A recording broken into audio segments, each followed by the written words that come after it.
नमस्कार मैत्रिणींनो, रुपाज art and recipe या चॅनलमध्ये तुम्हा सर्वांचं खूप खूप स्वागत आहे। तर मैत्रिणींनो बघा, आपल्याला जर साबुदाणा किंवा जे वरईचे तांदूळ भिजत घालायचं विसरलं असेल तर अगदी अर्ध्या तासात हे धिरडे होतात। तर हे धिरडे मी कशा पद्धतीने केले ना, अगदी झटपट केलेले। तर व्हिडिओ स्किप न करता शेवटपर्यंत पहा। व्हिडिओ आवडला तर व्हिडिओला लाईक, शेअर आणि सबस्क्राइब करा। तर मैत्रिणींनो बघा, एका भांड्यामध्ये मी एक मोठा कप वरईचे तांदूळ घेतलेले आहेत। या वरईच्या तांदळांना भगर सुद्धा म्हणतात काही भागामध्ये।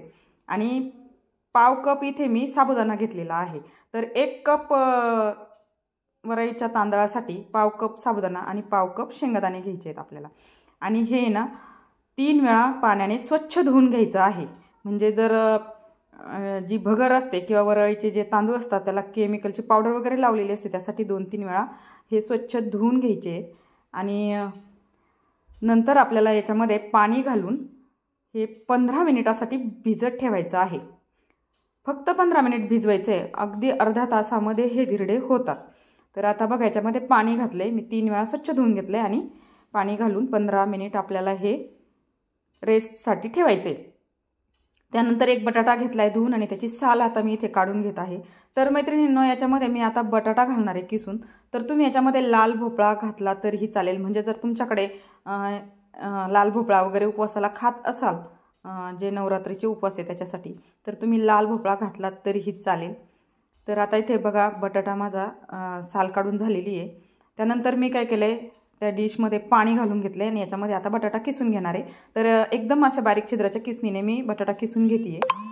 आणि पाणी घालण्याचं कारण म्हणजे बटाटा काळा पडत नाही आणि कसं असतं ना, जे बटाट्याचं स्टार्च आहे ते पण व्यवस्थित असं निघून जातं। तर बटाटा आता पाण्यामध्ये इथं भिजत ठेवलेला आहे। तर बघा, आता इथे 10 ते 15 मिनिट झालेले आहेत। आपलं जे वरईचे तांदूळ आहेत ते व्यवस्थित भिजलेले आहेत। ते आता आपल्याला मिक्सरच्या भांड्यामध्ये काढून घ्यायचे आहेत बघा असं।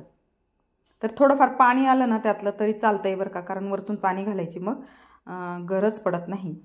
तर आता मी सर्व इथे जे वरईचे तांदूळ आहेत ते मिक्सरला वाटून घेणार आहे।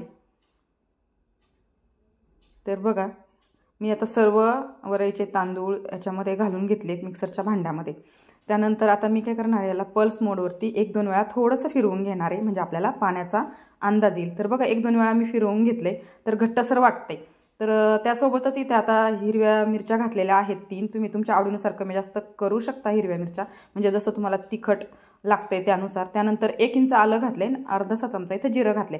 जिरं संपूर्णतः ऑप्शनल आहे, तुमच्याकडे जिरं उपवासाला खात असेल तरच घाला।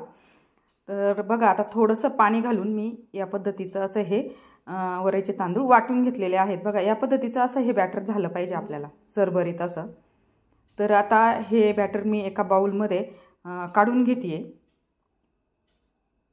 तर तुम्ही यामध्ये तुमच्याकडे कोथिंबीर जरी उपवासाला चालत असेल तर कोथिंबीर घाला बारीक चिरलेली। तर बघा, आता मी हे जे बटाट्याचं किस करून घेतलेला आहे तो घालून घेत आहे।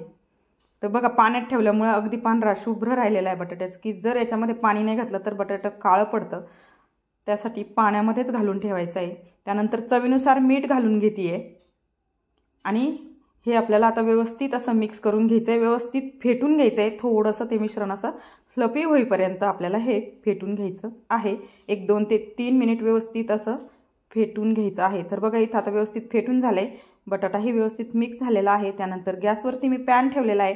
पॅन गरम झाला की त्याला थोडंसं तेल लावून घ्यायचं आहे।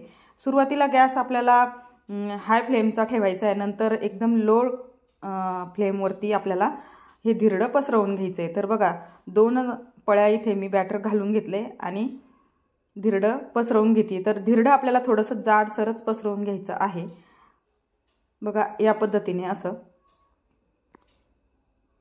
तर आता याच्यावरती आपल्याला वरतून थोडंसं तेल घालून घ्यायचं आहे धिरडं पसरून झाल्यानंतर।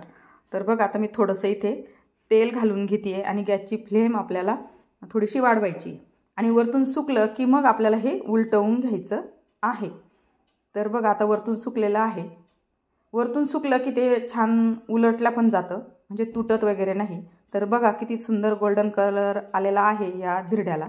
तर तुम्हीही अशा पद्धतीने घाईघाईमध्ये असे धिरडे बनवू शकता उपवासासाठी। तर जरूर करून पहा। बघा, किती सुंदर झाले, कलरही छान आला आणि चवीला तर अगदी अप्रतिम लागतात, भन्नाट लागतात। तर तुम्ही ना बघा, तुमच्याकडे जर काही भाज्या खाता असाल, जसं की आमच्याकडे भेंडी खातात, शेपू खातात, लाल भोपळाही चालतो नवरात्रीच्या उपवासाला, तर तुम्ही यासोबत ह्या भाज्या खाऊ शकता किंवा तुम्ही दह्याबरोबर खाऊ शकता किंवा तुम्ही लोणचं जे असतं उपवासाचं त्याबरोबर सुद्धा हे धिरडं खाऊ शकता किंवा असंही जरी खाल्लं ना तरी छानच लागतं ते. तर आता मी दुसरंही धिरडं इथे घालून घेते. तर आता धिरडं घालायच्या वेळेला गॅस आपल्याला कमी करायचा आहे, म्हणजे त्याचं टेम्परेचर तव्याचं कमी करून घ्यायचं आहे. जर टेम्परेचर जास्त असेल तर थोडासा पाण्याचा हापका मारायचा, जसं की आपण तांदळाचे डोसे बनवतो त्यावेळेस मारतो तसंच आपल्याला इथे ती प्रोसेस करायची आहे. किंवा तुम्ही गॅस एकदम लो ठेवला आणि मग धिरडं घातलं ना तर धिरडं व्यवस्थित निघतं, तुटत पण नाही, पसरवल्या पण व्यवस्थित जातं. तर बघा आता मी हे उलटवून घेतले आणि उलटपालट करत आपल्याला 1-2 मिनिट व्यवस्थित असं शेकून घ्यायचं आहे. बघा किती सुंदर झालं आहे, कलर पण छान आलेला आहे आणि चव पण छान होते. अगदी झटपट अर्ध्या तासामध्ये हे धिरडे तयार होतात. तर अशाच पद्धतीने आता मी सर्व धिरडे इथे बनवून घेत आहे. तर एका टिश्यूवरती मी सर्व धिरडे काढून घेतलेले आहेत बघा. तर मैत्रिणींनो, कशी वाटली रेसिपी नक्कीच मला कमेंटमध्ये सांगा. तुमच्या कमेंटने ना असे नवीन आणि छान छान व्हिडिओ बनवायला, रेसिपीज बनवायला प्रोत्साहन मिळतं. त्यासाठी छान छान कमेंट करा. तर बघा मी आता एका ताटामध्ये सर्व केलेला आहे. तर दह्यासोबत मी सर्व केलेला आहे आणि दह्यामध्ये मी थोडंसं साखर घालून घेतली आणि वरतून आहे ना थोडंसं लाल तिखट भुरभरून घेणार आहे, म्हणजे लाल तिखटाने आणि म्हणजे कसं आंबट गोड तिखट छान अशी चव येते आपल्या दह्याला, त्यासाठी थोडंसं लाल तिखट इथे मी भुरभरून घेतलेलं आहे. तर मैत्रिणींनो, कशी वाटली रेसिपी नक्कीच मला कमेंटमध्ये सांगा, जास्तीत जास्त शेअर करा. तर चला भेटू अशाच नव्यान एका रेसिपीसोबत. तोपर्यंत बाय बाय.